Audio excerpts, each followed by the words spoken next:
आज का हमारा पहला टॉपिक है that is types of electrochemical cell. ठीक है, तो इलेक्ट्रोकेमिकल सेल हमारे पास दो तरह के हैं, that is galvanic cell and the electrolytic cell. तो गैल्वेनिक सेल में क्या होता है, जो केमिकल एनर्जी होती है वो इलेक्ट्रिकल एनर्जी में कन्वर्ट होती है। जबकि इलेक्ट्रोलाइटिक सेल, क्योंकि उसके नाम से ही पता चल रहा है कि ये इलेक्ट्रिकल एनर्जी को किस में कन्वर्ट करेगा, इलेक्ट्रिसिटी की मदद से केमिकल्स कंपोनेंट को तोड़ेगा और केमिकल एनर्जी में कन्वर्ट करेगा, राइट। दूसरी चीज यहाँ पे जो हमारे पास क्या होता है, दो अलग अलग बीकर्स यूज किए जाते हैं। ठीक है, तो यहाँ पे एक ही बीकर यूज किया जाता है। यहाँ पे जो एनोड होता है, ठीक है, दैट इज नेगेटिवली चार्ज, और यहाँ पे क्या होता है, हमारा ऑक्सीडेशन देखने को मिलता है। ठीक है, आप लोगों ने कई सारी ट्रिक्स भी देखी होगी, LON। ठीक है, यहाँ पे क्या होता है, गैल्वेनिक सेल में लेफ्ट साइड क्या होता है, ऑक्सीडेशन होता है, दैट इज एनोड, और ये नेगेटिवली चार्ज रहता है। ठीक है, एंड हम लोग यहाँ पे बात करें, इलेक्ट्रॉन्स जो फ्लो करते हैं that is negative to positive direction में फ्लो करेगा इलेक्ट्रॉन्स, राइट, हमेशा। In the external circuit, internal circuit में हमारे पास आयंस फ्लो करेंगे। ठीक है, सिमिलर तरीके से अगर मैं बात करूँ एक्सटर्नल सर्किट की, इन द इलेक्ट्रोलाइटिक सेल, जहाँ पे इलेक्ट्रिसिटी की मदद से केमिकल एनर्जी बन रही है, तो जो उसके अंदर इलेक्ट्रॉन्स फ्लो करते हैं वो कहाँ से कहाँ करेंगे, यहाँ पे। यह नेगेटिवली चार्ज है, पॉजिटिवली चार्ज है, तो हमेशा नेगेटिव से पॉजिटिव ही इलेक्ट्रॉन फ्लो करता है, तो इसमें भी इस केस में ऐसा ही होने वाला है। यहाँ पे anode that is positively charge रहता है, यहाँ पे जो एनोड होता है दैट इज नेगेटिवली चार्ज। इस तरह के डिफरेंस आपको थोड़े से आइडिया पता होना चाहिए। ठीक है, यहाँ पे हम लोग सॉल्ट ब्रिज का यूज करते हैं। सॉल्ट ब्रिज क्या होती है, इन्वर्टेड ट्यूब होती है हमारे पास।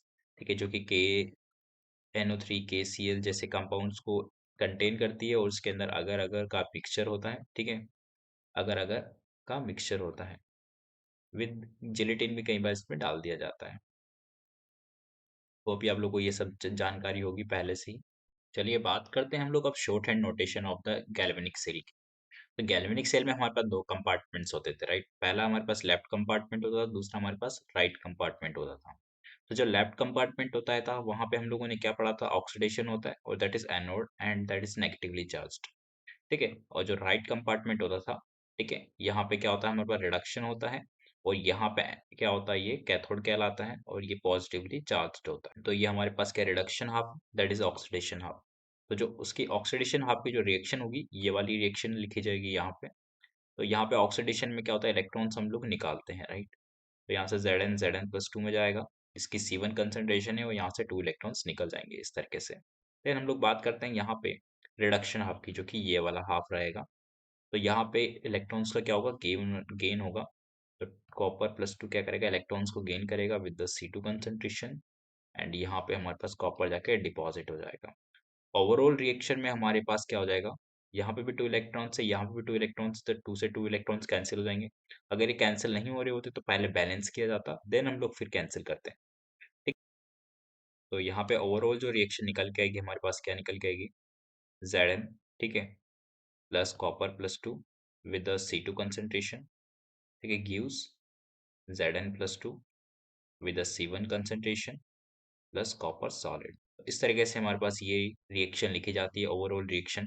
होप आप लोगों को ये बात समझ में आई होगी। चलिए बात करते हैं हम लोग electrode potential of the cell की। तो जो इलेक्ट्रोड पोटेंशियल निकालने का हमारे पास फॉर्मूला है, that is E cell, that is electrode potential. वो क्या होता है हमारे पास, E cathode minus E anode होता है। तो जो ई कैथोड है हमारे पास, that is the reduction potential of the cathodic half. ठीक है, और जो ई एनोड है हमारे पास, that is the reduction potential of the anodic half. तो यहाँ पे रिएक्शन देख लेते हैं उसकी, कैसे लिख सकते हैं हम। तो यहाँ पे आप लोगों के सामने दो रिएक्शन लिखी हुई है। तो यहाँ पे पहले में क्या हो रहा है, हमारे पास इलेक्ट्रॉन्स को निकाल रहे हैं, ठीक है, M2 मेटल से, जो कि सॉलिड से एक्वस फेज में जा रही है। ठीक है, और 2 N इलेक्ट्रॉन्स को निकाल रही है, राइट। M2 मेटल्स क्या कर रही है, उन इलेक्ट्रॉन्स को एक्सेप्ट कर रही है, और यहाँ पे M1 सॉलिड का फॉर्मेशन देखने को मिल रहा है। तो यानी कि यहाँ पे जब इलेक्ट्रॉन्स निकल रहे हैं, दैट इज द एनोड, और जहाँ पे इलेक्ट्रॉन्स का गेन हो रहा है, दैट इज द कैथोड, यानी कि वहाँ पे क्या हो रहा है, रिडक्शन हो रहा है। ठीक है, तो दैट इज द कैथोड। इतनी सी बात क्लियर है। तो यानी कि यहाँ पे हम लोग क्या लिखेंगे, इसका रिडक्शन अगर हाफ लिखना चाह रहा हूँ, तो जो इसका ई सेल गिवन होगा, ठीक है, तो यानी कि जो हमारे पास रिडक्शन पोटेंशियल होता है, ठीक है, ई सेल का, that is negative times of E cell. ठीक है, और इसका क्या होता है, ऑक्सीडेशन पोटेंशियल का।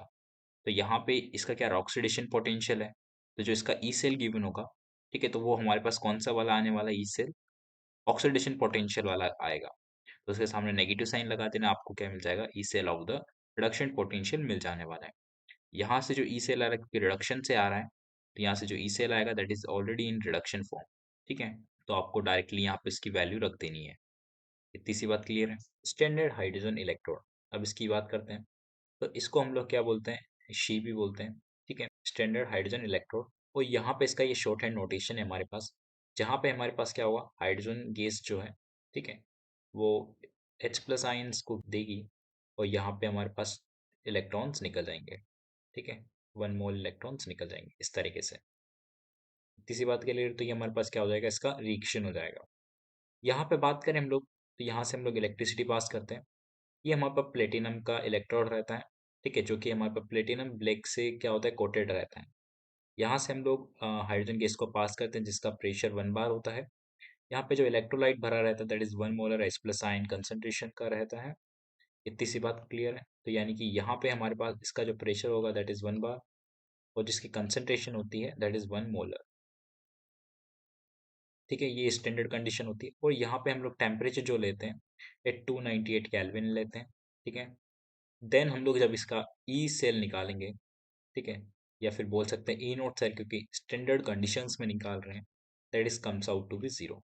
ठीक है, तो इसको हम लोग जीरो मानते हैं एट ऑल द टेम्परेचर्स, किसी भी टेम्परेचर पे।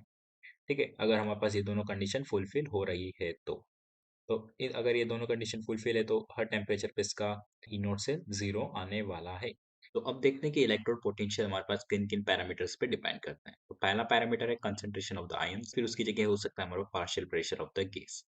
सेकेंड है हमारे पास टेम्परेचर, थर्ड है हमारे पास नेचर ऑफ द इलेक्ट्रोड। तो अगर हमारे कंसंट्रेशन या ऑफ आयन और हमारे पास यहाँ पे partial pressure of the gas अगर 1 मोलर या फिर 1 बार नहीं है रेस्पेक्टिवली, कुछ और दे रखा है, तो हम लोग इलेक्ट्रोड पोटेंशियल को वो नहीं बोल सकते जो पहले बोलते थे। अब हमारे पास इक्वेशन में कुछ ना कुछ चेंजेस आएगा और उस चेंज को हम लोग पता करने के लिए नर्स्ट इक्वेशन का यूज करते हैं। ठीक है, कब पिक्चर में आती है, जब हमारे पास कंसंट्रेशन 1 मोलर या फिर प्रेशर हमारे पास 1 बार नहीं होता है, तब हम लोग किसका यूज करते हैं, नर्स्ट इक्वेशन का यूज करते हैं। चलिए देखते हैं। तो नर्स्ट इक्वेशन हमारे पास यहाँ पे गिवन है, E cell equals to E naught cell minus R T by N F L N Q. तो यहाँ पे ई सेल हमारे पास क्या हो जाएगा, ठीक है, ई कैथोड माइनस ई एनोड हो जाएगा, राइट। और हम लोग अगर यहाँ पे बात करें ई नोट सेल की, तो ई नोट सेल हमारे पास स्टैंडर्ड कंडीशंस पे क्या होता है, ठीक है, ई नोट कैथोड, ठीक है, माइनस ई नोट एनोड, राइट। और यहाँ पे कंडीशंस क्या होती है, हमारे पास टेम्परेचर 25 डिग्री सेल्सियस होगा, तो यहाँ पे 1 मोलर कंसंट्रेशन होती है। यहाँ पे कंसंट्रेशन कैन बी चेंजेस। और अगर हम लोग बात करें यहाँ पे कि क्यू हमारे पास क्या होगा, प्रोडक्ट की कंसंट्रेशन अपॉन रिएक्टेंट की कंसंट्रेशन होती है। तो ये हमारे पास रहता है क्यू का फॉर्मूला। ये रिएक्शन कोएफिशिएंट है जो कि हम लोग इलेक्ट्रोकेमिस्ट्री में पढ़ते हैं, रिएक्शन कोएफिशिएंट। चलिए बात करते हैं कुछ एग्जांपल की इसके रिलेटेड। तो यहाँ पे हमारे पास पहला क्वेश्चन है, calculate the EMF of the cell at the 298 kelvin. जहाँ पे हमें शॉर्ट हैंड नोटेशन गिवन है सेल का, और यहाँ पे हमें ई नोट सेल गिवन है, यहाँ पे फैराडे कांस्टेंट की वैल्यू भी गिवन है। तो चलिए सबसे पहले हम लोग नर्स्ट इक्वेशन को लिखते हैं यहाँ पे। तो नर्स्ट इक्वेशन में हमें क्या क्या चीज़ गिवन होती है, क्या चीज़ फाइंड करनी होती है। ई सेल हमें फाइंड करना है, ई नोट सेल हमें गिवन होगा, ये कैलकुलेट करना होगा, माइनस का R T upon N F L N Q. तो सबसे पहले हम लोग ई सेल की बात करते हैं। इसके लिए कोई भी रिएक्शन लिखने की जरूरत नहीं है। ई सेल का डायरेक्ट हमें फॉर्मूला पता होता है, क्या होता है, ई नॉट कैथोड, ठीक है, माइनस ई नॉट एनोड। तो दोनों का हम लोग क्या लिखते हैं, रिडक्शन पोटेंशियल लिखते हैं, राइट। आप लोगों को ये बात पता होगी। तो यहाँ पे देखो +2 से किस में जा रहा है, जीरो में जा रहा है, रिडक्शन पोटेंशियल गिवन है। यहाँ पे प्लस से जीरो पे जा रहा है, ठीक है। तो यानी कि यहाँ पे भी रिडक्शन पोटेंशियल गिवन है। बात करते हैं यहाँ की, ये हमारे पास क्या हो जाएगा, एनोड हो जाएगा, और ये हमारे पास क्या हो जाएगा, कैथोड हो जाएगा। तो यानी कि ये हमारे पास एनोड है, तो एनोड को यहाँ लिखेंगे और कैथोड को यहाँ लिखेंगे। तो यहाँ कितना आ जाएगा, 0.80 माइनस, ठीक है, माइनस का 0.76। तो ये फाइनली कितना आ जाने वाला है, हमारे पास 1.56 वोल्ट आ जाने वाला है। ठीक है, इस तरीके से ई सेल तो हम लोगों ने कैलकुलेट कर लिया। बात करते हैं इसकी रिएक्शन कैसे लिखें। तो सबसे पहले मैंने ऑक्सीडेशन हाफ की रिएक्शन लिखी। ऑक्सीडेशन हाफ के लिए ये रिएक्शन होने वाली है, ठीक है। रिडक्शन हाफ के लिए हमारे पास क्या रिएक्शन हो जाएगी, एजी प्लस, एक इलेक्ट्रॉन गेन करेगा और एजी सॉलिड बनाएगा। रिएक्शन को बैलेंस करने के लिए, ठीक है, इलेक्ट्रॉन्स को कैंसिल करने के लिए यहाँ पे 2 से मल्टीप्लाई करना पड़ेगा, और ओवरऑल रिएक्शन हमारे पास क्या जनरेट हो जाएगी यहाँ से, जिंक, ठीक है, +2 Ag प्लस गिव्स Zn+2, ठीक है, +2 Ag, राइट। यही रिएक्शन होने वाली है ओवरऑल। तो यहाँ से हम लोगों ने क्या देखा कि यहाँ पर हमारे पास कितने इलेक्ट्रॉन एक्सचेंज हो रहे हैं पूरे? 2 इलेक्ट्रॉन एक्सचेंज हो रहे हैं, राइट? तो n इक्वल्स टू कितना आ जाएगा हमारे पास? 2 आ जाएगा फाइनली निकल के। तो जैसे ही आप लोग यहाँ पे इसको सॉल्व करते हो माइनस का 8 के अपॉन f और यहाँ पे इस ln को सॉल्व करते हो, लॉग में कन्वर्ट करते हो, तो 8 हमारे पास यहाँ पे 298 केल्विन जिसकी वैल्यू निकल के आती है, वो कितनी निकल के आती है? E naught cell minus 0.0591 upon n number of electron exchange, ठीक है। अब यहाँ पे log बेस 10 आ चुका है और यहाँ पे रिएक्शन कोएफिशिएंट इस तरीके से लिखा जाएगा। तो ये 8298 केल्विन हमारे पास क्या होती है? ट्रू होती है इक्वेशन। तो ई नोट सेल की वैल्यू हमारे पास कितनी है? 1.56 है minus 0.0591 upon number of electron exchange कितने हैं? 2 हैं, log बेस 10, ठीक है। यहाँ पे प्रोडक्ट में हमारे पास सिर्फ एक्टिव जो पार्ट्स हैं, ठीक है, वो क्या है? Zn+2 और यहाँ पे Ag+1 की स्क्वायर हो जाने वाली है। तो यानी कि हमारे पास यहाँ पे कितना आ जाएगा? 1.56 माइनस का 0.0591 अपॉन 2 log बेस 10 और यहाँ पे 10 की पावर -1 और इसकी वैल्यू कंसंट्रेशन कितनी है हमारे पास? यहाँ पे 10 की पावर -2 है और इसका स्क्वायर भी होने वाला है, 10 की पावर -4 हो जाएगा। ठीक है, जैसे आप लोग उसको सॉल्व करोगे तो आपको ई सेल की वैल्यू आ जाएगी। चलिए बात करते हैं हम लोग अब नेक्स्ट क्वेश्चन की और किस तरह के क्वेश्चन यहाँ से पूछे जाते हैं वो थोड़ा हम लोग डिस्कस कर लेते हैं। तो नर्स्ट इक्वेशन से हमारे पास जो सेकंड तरह के क्वेश्चंस आते हैं that is the concentration cell. Concentration cell हमारे पास वो सेल्स होते हैं इसके अंदर जो बोथ इलेक्ट्रोड्स हैं क्या होते हैं? सेम मटेरियल के बने होते हैं। तो इसी के कारण क्या होता है? ई नोट सेल की वैल्यू इसके अंदर क्या हो जाती है? 0 हो जाती है। क्यों हो जाती है? मान लीजिए हम लोग ई सेल की वैल्यू लिखना चाह रहे हैं तो ई सेल क्या होता है? ई नोट कैथोड माइनस ई नोट एनोड होती है। यहाँ पे देखोगे और जब यहाँ पे देखोगे, यहाँ पे देखोगे और यहाँ पे देखोगे, आपको क्या पता चलेगा कि राइट एंड लेफ्ट में हमारे पास सेम क्या दे रखी है? इलेक्ट्रोड दे रखे हैं। तो यानी कि इसकी और इसकी वैल्यू क्या होने वाली है? ई नोट की वैल्यू सेम हो जाने वाली है और दोनों मिलके क्या हो जाएंगे? 0 हो जाएंगे ई नोट की वैल्यू को, राइट? इस तरीके से ई नोट सेल तो हमारे पास क्या आ जाता है? 0 आ जाता है। But due to the difference in concentration और द प्रेशर यहाँ पे ई सेल हमारे पास नॉन जीरो आता है। ई सेल हमारे पास डायरेक्टली क्या आ जाएगा? ई नोट सेल जो कि 0 है माइनस का R T upon N F, ठीक है, एल एन प्रोडक्ट की कंसंट्रेशन अपॉन रिएक्टेंट की कंसंट्रेशन। तो यहाँ पे जैसे हम लोग सॉल्व कर 8298 केल्विन, तो यानी कि ये वाली पूरी टर्म हमारे पास सॉल्व होके कितनी आ जाएगी? माइनस इक्वल्स टू माइनस का 0.0591 अपॉन एन लॉग बेस 10। तो चलिए इसकी दोनों की रिएक्शन लिखते हैं, ऊपर वाली की और नीचे वाली की, और समझते हैं कि यहाँ पे C1 अपॉन C2 और यहाँ पे P1 अपॉन P2 कैसे आया है। पहले सेल की बात करते हैं जो कि ए सेल है हमारे पास। यहाँ पे इलेक्ट्रोलाइट कंसंट्रेशन सेल है हमारे पास। तो ये हमारे पास क्या एनोड है, इसका क्या हो रहा होगा? ऑक्सीडेशन हो रहा होगा। तो चलिए इसकी इक्वेशन लिखते हैं। जिंक से हमारे पास क्या बन रहा है? Zn+2 बन रहा है, ठीक है, विद द C1 कंसंट्रेशन। और वही 2 इलेक्ट्रॉन्स हमारे पास क्या कर रहा है? ये वाला इलेक्ट्रॉन एक्सेप्ट कर रहा है, यानी कि रिडक्शन में जा रहा है, वो बस C2 आ जाएगा। ये हमें क्या दे रहा है? यहाँ पे Zn बना के दे रहा है। तो जैसे आप लोग यहाँ पे प्रोडक्ट अपॉन रिएक्टेंट की कंसंट्रेशन को लिखोगे तो यहाँ पे कितना आ जाएगा? C1 अपॉन C2 आ जाने वाला है। और जैसे आप लोग वहाँ पे माइनस का R T upon N F के अंदर वैल्यूज पुट करोगे, ठीक है, C1 अपॉन C2, तो ये जो नेगेटिव साइन है इसको क्या कर देगा? रिवर्स कर देगा। तो कितना आ जाएगा? 0.0591 अपॉन एन लॉग बेस 10, ठीक है, C2 अपॉन C1। तो इस तरीके से ई सेल की हम लोग वैल्यूज निकालते हैं। यहाँ पे आप लोगों को नजर आ रही होगी। बात करते हैं हम लोग इसकी, सिमिलर तरीके से हमारे पास ये भी निकल के आ जाएगा, ठीक है। तो इसको भी आप लोग इस तरीके से निकाल सकते हो। यहाँ पर हाइड्रोजन था, हाइड्रोजन से क्या बन रहा होगा? तो यहाँ पे कितना था? 0 था, तो एनोड पे क्या होता है? ऑक्सीडेशन होता है, +1 में चला गया। सिमिलर तरीके से हम लोग यहाँ पे बात करें तो 2H प्लस से, ठीक है, यहाँ पे कितने पे चला गया होगा? H2 पे चला गया होगा और उसका प्रेशर कितना है? P2 है, इसका प्रेशर P1 है, ठीक है। तो दोनों की एक्टिव कंसंट्रेशन कितनी है? 1 मोलर है। यहाँ पे भी कितनी है? 1 मोलर है। तो जैसे आप लोग सॉल्व करोगे तो प्रोडक्ट की कंसंट्रेशन अपॉन रिएक्टेंट की कंसंट्रेशन Q होता है। तो यानी कि हमारे पास यहाँ पे और यहाँ पे कितना आ जाएगा? P2 अपॉन P1 आ जाएगा। और जैसे आप लोग पुट करोगे सिमिलर तरीके से यहाँ पे पुट कर देना और नेगेटिव साइन से इसको रिवर्स कर देना, तो आपका P1 अपॉन P2 यहाँ से निकल के आ जाएगा इस तरीके से।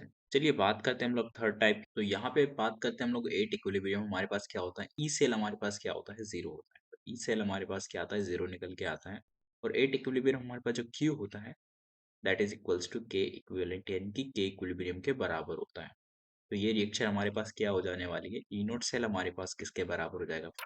एल एन के इक्विवेलेंट के बराबर हो जाने वाला है। और हम लोग एक चीज पढ़ते हैं थर्मोडायनेमिक्स में, ये हमारे पास डेल्टा जी क्या होता है? हमारे पास माइनस का N N F E cell होता है, ठीक है।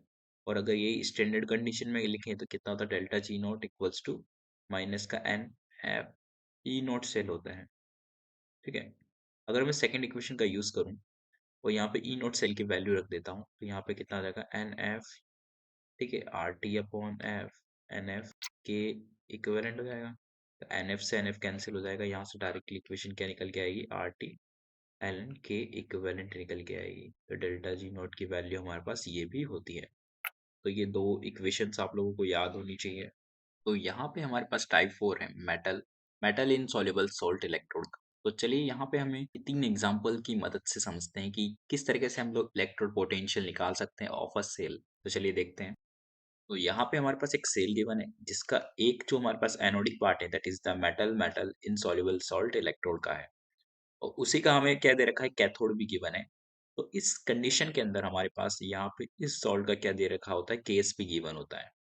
तो चलिए बात करते हैं इस तरह की प्रॉब्लम्स को हम लोग कैसे सॉल्व करेंगे। सबसे पहले इसकी हम लोग लिखेंगे रिएक्शन, ठीक है। तो हम लोग यहाँ पे एनोडिक रिएक्शन सबसे पहले लिखते हैं। तो हमारे पास एक सोल्ट है, ठीक है, उसका हमारे पास यहाँ पे क्या दे रखा है, मेटल इलेक्ट्रोड है। तो ये क्या होगा, सबसे पहले ऑक्सीडाइज होगा Ag प्लस, और यहाँ से एक इलेक्ट्रॉन निकलेगा इस तरीके से, ठीक है।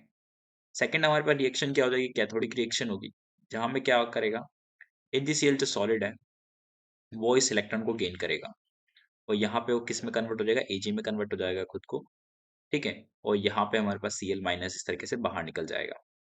देन हम लोग ओवरऑल रिएक्शन की बात करें यहाँ पे तो क्या हो जाएगा, Ag सॉलिड, ठीक है, और यहाँ पे AgCl सॉलिड बनेगा,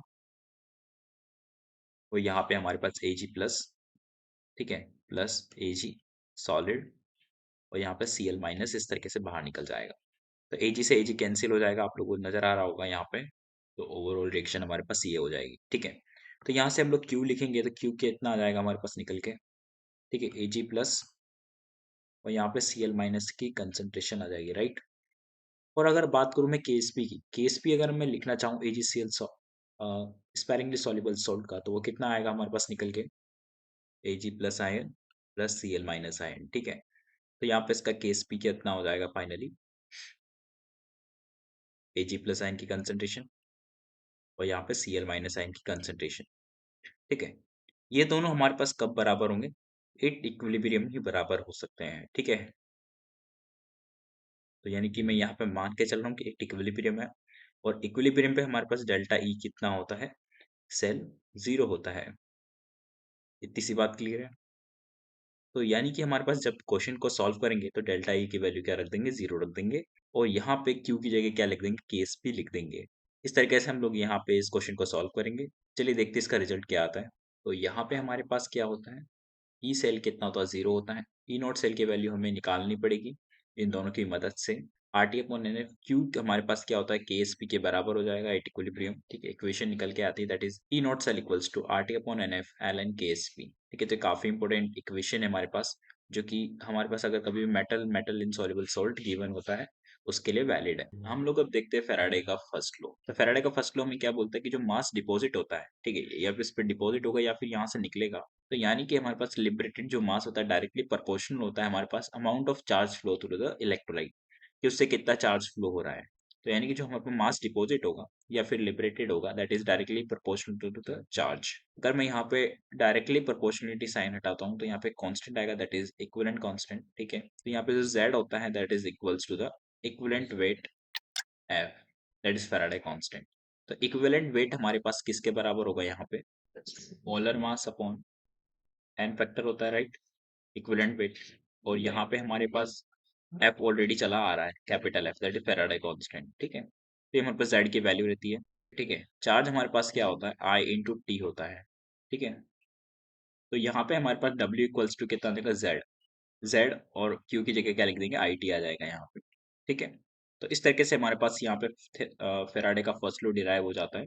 तो यहाँ पे फेराडे का हमारे पास सेकंड लॉ क्या कहता है, अगर सेम क्वांटिटी ऑफ इलेक्ट्रिसिटी अगर मैं पास करता हूँ किसी दो इलेक्ट्रोड से, ठीक है, यहाँ पे सेम अमाउंट ऑफ चार्ज किया मैंने, फ्लो किया है, तो उस कंडीशन में हमारे पास क्या होता है, अगर डिफरेंट इलेक्ट्रोलाइट से, ठीक है, यहाँ पे सॉल्यूशंस अगर अलग अलग हैं, mass of different ion liberated और at the electrodes are directly proportional to the chemical equivalent. तो थोड़ा सा समझते हैं इसका मतलब क्या है। यहाँ पे पहले सबसे पहले बात करता हूँ W1 की, इक्वल्स टू हमारे पास क्या लिख सकता हूँ, Z1 इंटू क्यू लिख सकता हूँ। इस वाले के लिए क्या लिख सकता हूँ यहाँ पे, W2 इक्वल्स टू कितना लिख सकते हैं, Z2 इंटू क्यू लिख सकते हैं, क्योंकि चार्ज क्या है सेम है, तो दैट क्यू क्या लिख सकते हैं, सेम लिख सकते हैं। तो यहाँ के पे हम लोग क्या लिख सकते हैं, W1 upon Z1 equals to W2 upon Z2। तो ये वाली हमारे पास क्या होती है, इक्वेशन निकल के आती है। ठीक है, that is known as the Faraday second law. Hope आप लोगों को ये चीज समझ में आई होगी। देन बढ़ते हैं हम लोग नेक्स्ट टॉपिक की तरफ, दैट इज द कंडक्टेंस। तो फिर बात करते हैं हम लोग conductance and the conductivity of an electrolyte.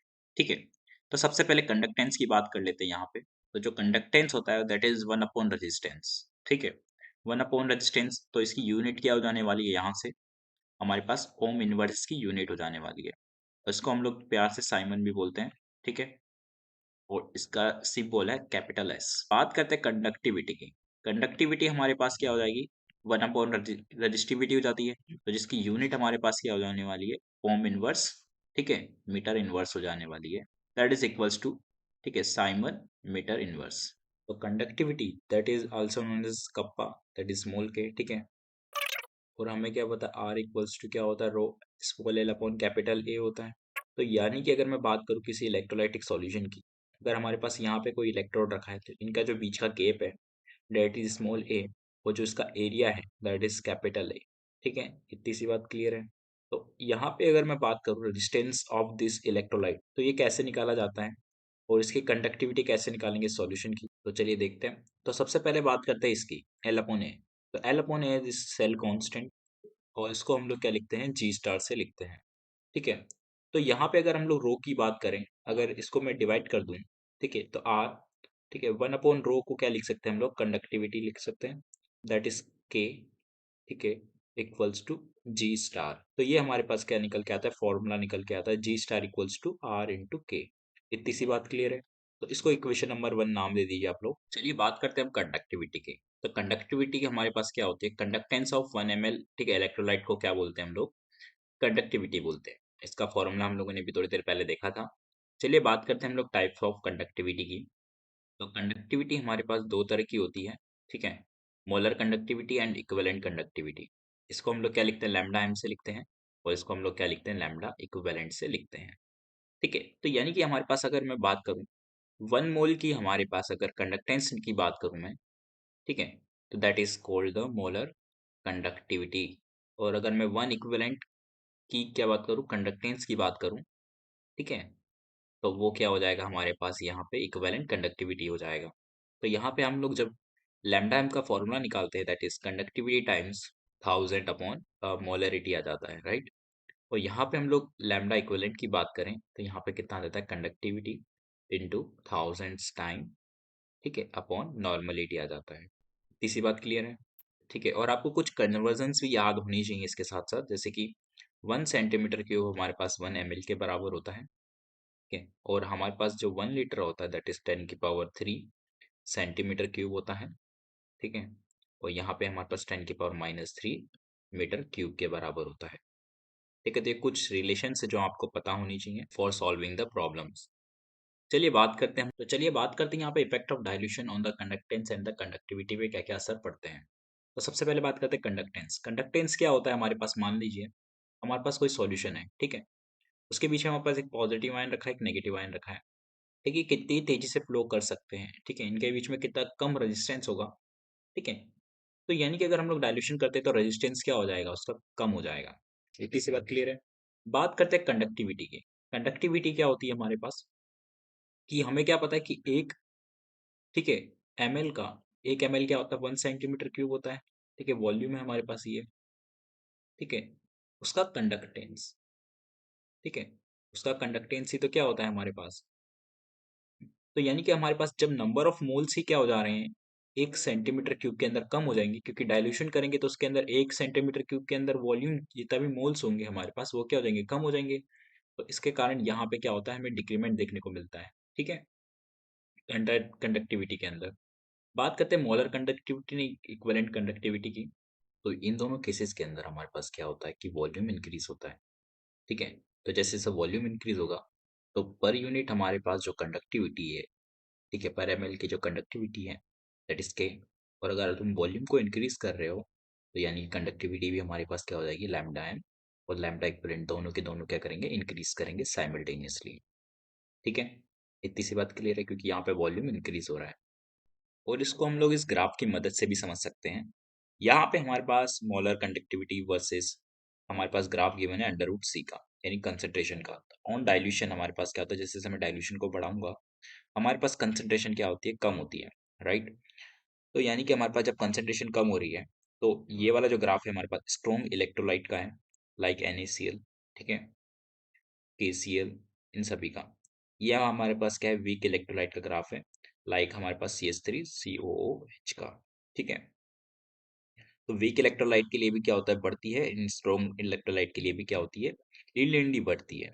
ठीक है, तो यानी कि हमारे पास यहाँ से इस ग्राफ से पता चलता है कि जो हमारे पास एक लिमिटिंग, ठीक है, कंडीशन आती है जहाँ पे स्ट्रॉन्ग इलेक्ट्रोलाइट के लिए तो हमें कुछ ना कुछ वैल्यू मिलती है। ठीक है, क्योंकि अगर हम लोग कंसंट्रेशन को यहाँ पे बात करूँ, टेंडिंग टू जीरो करता हूँ मैं। ठीक है, तो जो स्ट्रॉन्ग इलेक्ट्रोलाइट है, ठीक है, जो लैम्डा एम होगा उसका, जब हमारे पास कंसंट्रेशन जीरो को टेंड करेगी तो वो लैम्डा नॉट एम के बराबर हो जाता है, दैट इज यहाँ पे। ठीक है, लैम्डा नॉट एम के बराबर हो जाता है, that is called the limiting molar conductivity. ठीक है, और फॉर वीक इलेक्ट्रोलाइट के लिए बात करूँ तो जो लैम्डा, ठीक है, एम है, वो हम लोग पता नहीं कर सकते। क्यों नहीं कर सकते, क्योंकि ये कहाँ पे जाके मीट करेगा, that we does not know, कि ये काफी ज्यादा इन्फाइनाइट पे जाके मीट करेगा, तो काफी बड़ी वैल्यू आएगी। तो इसकी वैल्यू हम लोग कैसे निकालें? ठीक है, तो इसकी कंडक्टिविटी क्या हम लोग नहीं निकाल सकते अगर हम लोग डाइल्यूशन करते जाएं? तो ऐसा तो नहीं है, लोग निकाल सकते, तो इसका निकालने का तरीका क्या है वो हम लोग समझेंगे यहाँ पे। चलिए देखते हैं। स्ट्रॉन्ग इलेक्ट्रोलाइट के केस में हमारे पास जैसे कि कंसंट्रेशन अगर जीरो को टेंड करती है, ठीक है, तो स्ट्रॉन्ग इलेक्ट्रोलाइट के लिए ये वाला ग्राफ है। तो यहाँ पे जब आप इस स्ट्रेट लाइन की इक्वेशन लिखेंगे तो वो हमारे पास किसके बराबर आएगी, लैम्डा एम, जो कि हमारे पास वाई है। ठीक है, एक्स हमारे पास क्या है यहाँ पे, ये है, और उसका स्लोप क्या है, माइनस का ए स्लोप होता है, जो कि हमारे पास डिपेंड करता है नेचर ऑफ द इलेक्ट्रोलाइट रहेगा उसके ऊपर। तो उसकी हमारे पास स्लोप क्या है, माइनस का ए है। ठीक है, जो एक्स की quantity that is under root C, और जो हमारे पास यहाँ पे इसका वाई इंटरसेप्ट है that is lambda naught M. ठीक है, तो इस तरीके से हमारे पास ये इक्वेशन निकल के आती है। ठीक है, इस इक्वेशन कब वैलिड है, और द स्ट्रॉन्ग इलेक्ट्रोलाइट के केस में वैलिड है। जब हमारे पास कंसंट्रेशन टेंडिंग टू जीरो हो जाता है तो अल्फा हमारे पास क्या हो जाएगा, वन हो जाएगा। तो यानी कि अल्फा तब अब वन होता है जब हमारे पास कंप्लीटली डिसोसिएशन हो चुका है। तो यानी कि हमारे पास वीक इलेक्ट्रोलाइट इस केस के अंदर बिहेव करेगा एज अ स्ट्रॉन्ग इलेक्ट्रोलाइट। तो उस केस में हम लोग जो कंडक्टिविटी लिखेंगे, ठीक है, ऑफ दिस इलेक्ट्रोलाइट, तो वो क्या हो जाएगा, उसके कॉन्स्टिट्यूएंट के कंडक्टिविटी का सम हो जाएगा। ठीक है, एट इनफाइनाइट डाइल्यूशन। तो molar conductivity at the infinite dilution, ठीक है, ऑफ द CH3COOH, ठीक है, हम लोग उसको क्या लिख सकते हैं यहाँ पे, लैम्डा। ठीक है, जो कि कॉन्स्टिट्यूएंट रहेगा इसका। ठीक है, कॉन्स्टिट्यूएंट हमारे पास क्या है, CH3CO माइनस कॉन्स्टिट्यूएंट एक इसका, और एक उसका हमारे पास कॉन्स्टिट्यूएंट क्या है, H+ है। ठीक है, उसका हम लोग इनफाइनाइट डाइल्यूशन पे, ठीक है, उसका क्या लिखेंगे हम लोग, मोलर कंडक्टिविटी लिखेंगे, राइट। तो यहाँ पे हम लोग लैम्डा लिखते हैं, क्यों, क्योंकि ये क्या है, हमारे पास कॉन्स्टिट्यूएंट का है, जो हम लोग ये चीज लिख रहे हैं। ठीक है, ऐसा हम लोग इसलिए लिख पा रहे हैं क्योंकि हमारे पास यहाँ पे कौन सा लॉ काम कर रहा है, Kohlrausch law of independent migration of ion काम कर रहा है। ठीक, ठीक है, तो इसकी मदद से हम लोग ये लिख पा रहे हैं। देन हम लोग बात करते हैं, अगर हमारे पास अल्फा वन नहीं है, ठीक है, तब हम लोग कैसे सॉल्व करेंगे लैम्डा नॉट एम निकालने के लिए। चलिए देखते हैं। तो अगर हमारे पास वीक इलेक्ट्रोलाइट है जिसका अल्फा काफी कम है, ठीक है, तो उस केस के अंदर हम लोग कोलरोस लॉ नहीं लगाएंगे। ठीक है, तो उसके केस में मान लीजिए हमारे पास यहाँ पे ए बी कोई इलेक्ट्रोलाइट है, तो वो डिसोशिएट होगा हमारे पास। ठीक है, ए बी पॉजिटिव और बी नेगेटिव में। इतनी सी बात क्लियर है। तो यानी कि मान लीजिए इसकी कंसंट्रेशन कुछ सही रही होगी, टी इक्वल्स टू जीरो पे, तो ये जीरो जीरो रहा होगा, और टी इक्वल्स टू किसी टी टाइम टी पे सी माइनस सी अल्फा ये टूटा होगा, और ये सी अल्फा बना होगा, और ये सी अल्फा बना होगा। तो मान लेते हैं कि जो इलेक्ट्रोलाइट है, ठीक, ए बी इज इलेक्ट्रोलाइट, जो कि हमारे पास क्या है, एसिडिक है। ठीक है, तो यानी कि हमारे पास इसका कुछ ना कुछ के गिवन होगा। अगर बेसिक होता तो उसका कुछ ना कुछ के भी गिवन होता। ठीक है, तो आपको जो भी गिवन है आप लोग उसके हिसाब से यहाँ पे इक्वेशन फॉर्म करेंगे। जैसे कि मान लीजिए के ए, तो के ए हमारे पास क्या हो जाएगा यहाँ से, सी स्क्वायर अल्फा स्क्वायर, ठीक है, अपॉन सी वन माइनस अल्फा हो जाएगा। ठीक है, आप लोगों को ये लिखना आता होगा के इस इक्वेशन का, ठीक है। तो सी अल्फा स्क्वायर 1 - अल्फा, हमारे पास के की वैल्यू निकल के आ जाएगी यहाँ से। ठीक है। बात करते हैं कि यहाँ पे के हमें गिवन है, कंसंट्रेशन भी गिवन है। हमें अल्फा यहाँ से निकाल सकते हैं क्या? बिल्कुल निकाल सकते हैं। ये आप लोगों ने आयोनिक इक्विलिब्रियम में भी पढ़ा होगा। ठीक है। अगर मान लीजिए हमारे पास यहाँ पे अल्फा 0.1 से काफी छोटा है, ठीक है, और अगर हमारा अल्फा काफी ज्यादा 0.1 से बड़ा आ रहा है, तो उस केस के अंदर हमारे पास इसको सॉल्व करने के दो तरीके बनते हैं।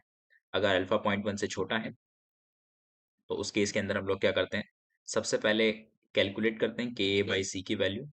ठीक है। अगर अल्फा की वैल्यू अगर हमारे पास 0.1 से छोटी आ रही है, ठीक है, तो हम लोग ये लिख सकते हैं, और यहाँ से डायरेक्टली हम लोग अल्फा की वैल्यू मान लेंगे कि यही हमारी ट्रू वैल्यू है।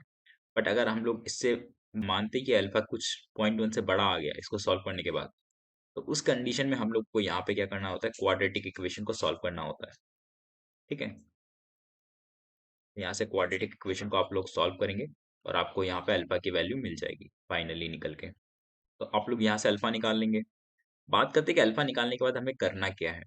तो जैसे हम लोगों को अल्फा पता चल जाएगा, तो हमें पास एक फॉर्मूला होता है, that is alpha equals to lambda M upon lambda M infinity. ठीक है। तो ये हमारे पास एक रिलेशन होता है, इसमें हमारे पास molar conductance and limiting molar conductance का जो रेशियो होता है, that is equals to the alpha. ठीक है। तो हम लोग यहाँ पे लैम्डा एम क्या निकाल सकते हैं, के इंटू 1000 बाय एम से निकाल सकते हैं, राइट, इसकी वैल्यू।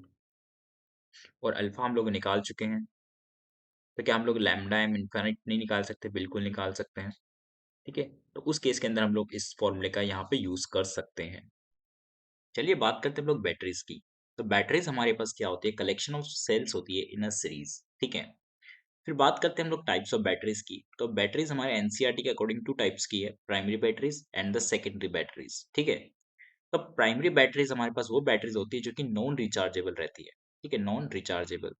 इतनी सी बात क्लियर है। यानी कि हम लोग उसको क्या करेंगे, यूज करेंगे एंड थ्रो कर देंगे। लाइक हमारे पास जो घड़ी के सेल होते हैं, ठीक है, या फिर हमारे जो वॉचेस जो होती है, हमारे पास एनालॉग वॉचेस जो होती है, उसके जो सेल्स होते हैं, राइट। तो उस तरह के सेल्स हमारे पास क्या होते हैं, नॉन रिचार्जेबल रहते हैं। ठीक है। पुराने टाइम पे नॉन रिचार्जेबल है, आजकल रिचार्जेबल भी आने लग गए हैं, बट हम लोग प्राइमरी में उस सेल्स को कंसिडर कर रहे हैं जो कि नॉन रिचार्जेबल है। ठीक है। ड्राई सेल्स हमारे पास क्या होते हैं, नॉन रिचार्जेबल रहते हैं। और मर्क्यूरी सेल हमारे पास क्या होते हैं, नॉन रिचार्जेबल रहते हैं। ड्राई सेल को हम लोग लैचलांग भी बोलते हैं, लैचलांग सेल। बात करते हैं सेकेंडरी बैटरीज। सेकेंडरी बैटरीज क्या होगी, रिचार्जेबल रहेगी हमारे पास। ठीक है, रिचार्जेबल रहती है ये। इसको आप लोग रिचार्ज कर सकते हो by flowing the current in the opposite direction. तो ये हमारे पास लेड स्टोरेज बैटरी, जो कि हमारे पास लेड सल्फेट यानी कि सल्फ्यूरिक एसिड में भरा रहता है सॉल्यूशन। ठीक है। और लेड का यहाँ पे हमारे पास क्या रहता है, इलेक्ट्रोड रहता है। ठीक है। बात करते हैं यहाँ पे निकल कैडमियम सेल, ये भी हमारे पास सेकेंडरी टाइप है, जिसको हम लोग क्या कर सकते हैं, रिचार्ज कर सकते हैं। देन हम लोग बात करें यहाँ पे एनोड और कैथोड, हमारे पास इन सभी सेल्स के अंदर क्या क्या रहेंगे।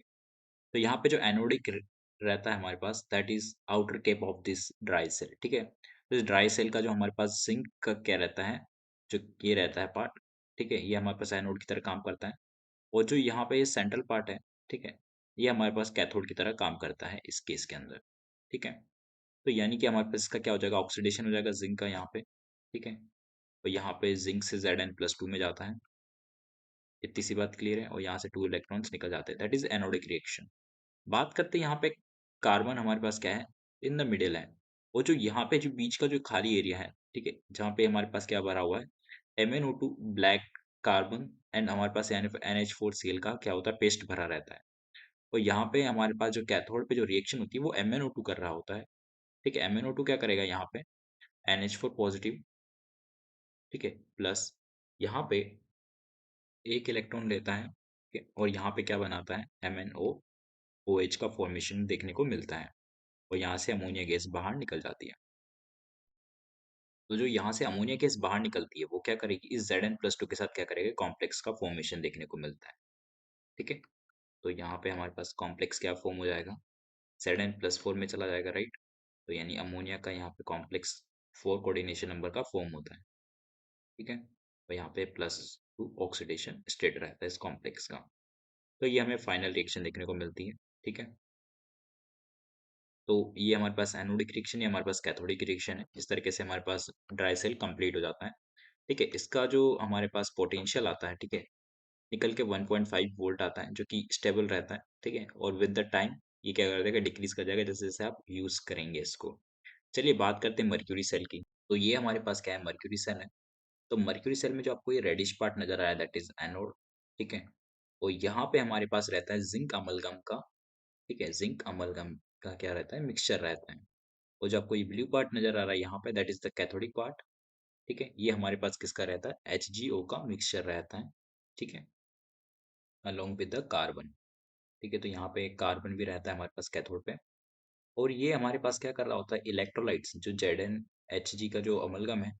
ठीक है, ये क्या कर रहा होता है, जो इलेक्ट्रोलाइट रहता है हमारे पास, उससे क्या रहता है, OH लेता है। ठीक है, तो यहाँ पे हमारे पास रिएक्शन होती है। तो ये एनोड पे हो रहा है हमारे पास। ठीक है, तो जिंक का ऑक्सीडेशन क्या हो जाएगा, Zn+2 में जाएगा तो ZnO बनाएगा। ठीक है, और जब हमारे पास OH माइनस का रिडक्शन होता है किसी इलेक्ट्रोलाइटिक रिडक्शन के अंदर, ठीक है, तो वो हमारे पास वाटर का फॉर्मेशन देखने को मिलता है, राइट। और यहाँ पे जैसे आप लोग बैलेंसिंग करोगे तो आप लोगों को यहाँ पे 2 इलेक्ट्रॉन्स निकलते हुए भी नजर आएंगे इस तरीके से। देन जो HgO है, वो इस वाटर एंड 2 इलेक्ट्रॉन्स को एक्सेप्ट करेगा। ठीक है, और यहाँ पे हमारे पास क्या बना देगा, at the cathode mercury liquid बना देगा। ठीक है, और यहाँ पे हमारे पास क्या बन जाएगा, टू ओ एच माइनस बन जाएगा। ठीक है, इस तरीके से। और अगेन 2H माइनस कहाँ यूज रहेंगे, यहाँ पे यूज रहेंगे। तो ये साइकिल हमारे पास क्या रहती है, चलती रहती है। ठीक है, तो इस तरीके से हमारे पास अब दूसरा सेल भी कंप्लीट हो जाता है, मर्क्यूरी सेल। ठीक है, बात करते हैं हम लोग लेड स्टोरेज बैटरीज की। तो यहाँ पे हमारे पास लेड स्टोरेज बैटरी के अंदर क्या होता है, जो लेड रहता है, ठीक है, वो काम करता है एज अ एनोड। वो जो हमारे पास कैथोड रहता है, दैट इज PbO2 का रहता है। ठीक है, जो लेड रहता है हमारे पास स्पॉन्जी रहता है। ठीक है, और जो एनोड रहेगा, ठीक है, ये क्या है हमारे पास अभी जीरो में है। तो एनोड पे क्या होता है, ऑक्सीडेशन होता है। तो यहाँ पे क्या होता है, PbSO4 में कन्वर्ट हो जाता है, यानी कि Pb+2 में चला जाता है जीरो से। तो यानी कि ये दोनों हमारे पास क्या है, सल्फ्यूरिक एसिड के अंदर डिप्ड है। ठीक है, 38% सल्फ्यूरिक एसिड के अंदर। तो यानी कि दोनों के अंदर हमारे पास सल्फ्यूरिक एसिड तो आएगा ही आएगा रिएक्शन के अंदर। ठीक है, तो यानी कि इस तरीके से हमारे पास रिएक्शन होती है यहाँ पे। और यहाँ से हमारे पास क्या आ जाएंगे, 2 इलेक्ट्रॉन्स निकल जाएंगे इस तरीके से आफ्टर बैलेंसिंग। देन बात करूँ मैं यहाँ पे रिडक्शन होगा हमारे पास कैथोड पे, जो कि PbO2 है। ये +4 में है, तो ये +4 से किस में चला जाएगा, Pb+2 में चला जाएगा। अगेन हमारे पास PbSO4 बनेगा। ठीक है, एंड यहाँ पे हमारे पास जैसे ही आप लोग बैलेंसिंग करेंगे, ठीक है, तो यहाँ पे 4H+ आता है और 2 इलेक्ट्रॉन्स यहाँ पे ऐड होते हैं। देन हमारे पास यहाँ पे वाटर का फॉर्मेशन देखने को मिलता है इस तरीके से। ठीक है, तो ये हमारे पास रिएक्शन रहती है एट एनोड, एंड ये रिएक्शन रहती है हमारे पास कैथोड। ठीक है, तो इस तरीके से हमारे पास लेड स्टोरेज बैटरी भी क्या होता है, कंप्लीट हो जाता है। देन बात करते हैं निकल कैडमियम सेल की। तो यानी कि जो हमारे पास यहाँ पे कैडमियम रहता है, ठीक है, ये क्या करता है हमारे पास, काम करता है एज एनोड की तरह। कैडमियम यहाँ पे, ठीक है, जीरो से किस में जाता है, कैडमियम+2 में जाता है, जो कि हमारे पास CDO का फॉर्मेशन देखने को मिलता है। देन बात करें यहाँ पे, तो यहाँ पे हमारे पास NiOH का होल थराइज रहता है। ठीक है, निकल का, जो कि हमारे पास कैथोड की तरह काम कर रहा होता है, एज अ सॉलिड रहता है ये। और ये निकल +3 से किस में जाता है, +2 में जाता है, दैट इज NiOH का होल ट्वाइस में। ठीक है, तो जैसे आप दोनों रिएक्शंस को ऐड करेंगे तो आपको क्या मिल जाएगा, यहाँ पे ओवरऑल रिएक्शन मिल जाएगी after balancing the both the equations. ठीक है, तो आप लोग सबसे पहले इसको बैलेंस करना इक्वेशन को, और फिर आप लोग यहाँ पे इन दोनों रिएक्शन को ऐड कर दीजिएगा तो आपको इसका नेट रिएक्शन मिल जाएगा। ठीक है, तो यहाँ पे मैंने आप लोगों के लिए ये टेबल लिखी हुई है। ठीक है, यहाँ पे हमारे पास एनोड की तरह काम कर रहा होता है लेड, यहाँ पे PbO2 काम कर रहा होता है। ठीक है, एनोड की तरह यहाँ पे कैडमियम काम कर रहा होता है, और यहाँ पे NiOH का होल थ्राइस सॉलिड काम कर रहा होता है। ठीक है, इस तरीके से आप लोग at the end of the day इस टेबल को रिवाइज करके भी जा सकते हो इजीली। ठीक है, उनका डायग्राम याद रखना, उससे आप लोगों को काफ़ी आसानी रहती है। ठीक है, घड़ी का सेल रहता है ये हमारे पास रिमोट का, या फिर हमारे पास जो भी टीवी का रिमोट रहता है उसका सेल रहता है। ये जो इन्वर्टर की बैटरीज रहती है, ठीक है, रिचार्जेबल रहती है, वो रहती है। एंड कैडमियम निकल सेल हमारे पास क्या रहता है, ठीक है, रिचार्जेबल सेल रहता है। ठीक है, होप आप लोगों को ये चीज़ समझ में आई होगी। अपने दोस्तों के साथ शेयर कीजिए। लाइक कीजिए, कमेंट कीजिए, ठीक है? आप कोई भी डाउट हो तो आप पूछ सकते हैं, ठीक है? तो अपने दोस्तों के साथ शेयर ज़रूर कीजिएगा। चलिए मिलते हैं नेक्स्ट लेक्चर में, अभी तक के लिए धन्यवाद।